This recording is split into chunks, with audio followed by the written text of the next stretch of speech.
Tekrarlayan öksürük hakkında kısaca bilgi vermek istiyorum. Öksürük vücudumuzun bir savunma mekanizmasıdır. Yani ne kadar bizleri rahatsız etse de bazı durumlarda vücudumuzun bir savunma mekanizmasıdır. Solunum sistemimize küçük bir partikül girdiği zaman refleks olarak onu atmaya çalışırız.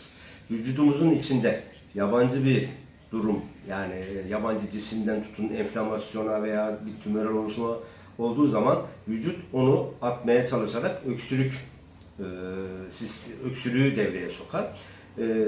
Sigara içenler özellikle öksürük konusunda dikkatli olmalı. Sigara içenler genelde ben sigara içiyorum ona bağlı öksürüyorum diye zanneder ama aslında bunun altında belki malin dediğimiz bir kanser patolojisi de olabilir. Veya bir tüberküloz olabilir. Veya altında bir bronşektoz olabilir.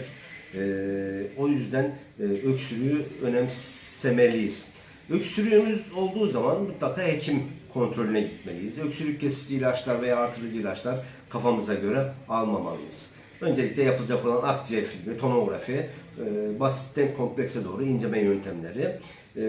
Eğer akciğer patolojisi tespit edilmezse, yani öksürüğünle beraber hemoptiz dediğimiz balgamda kan çıkarma veya başka ifrazat dediğimiz çok yoğun iltihabı çıkarmalar haricinde akciğer patolojisiyle ilgili bir durum yoksa öksürüğün diğer sebebi üst solunum yolu enfeksiyonları ve reflü dediğimiz durumlarda da ciddi öksürüğe yol açmakta.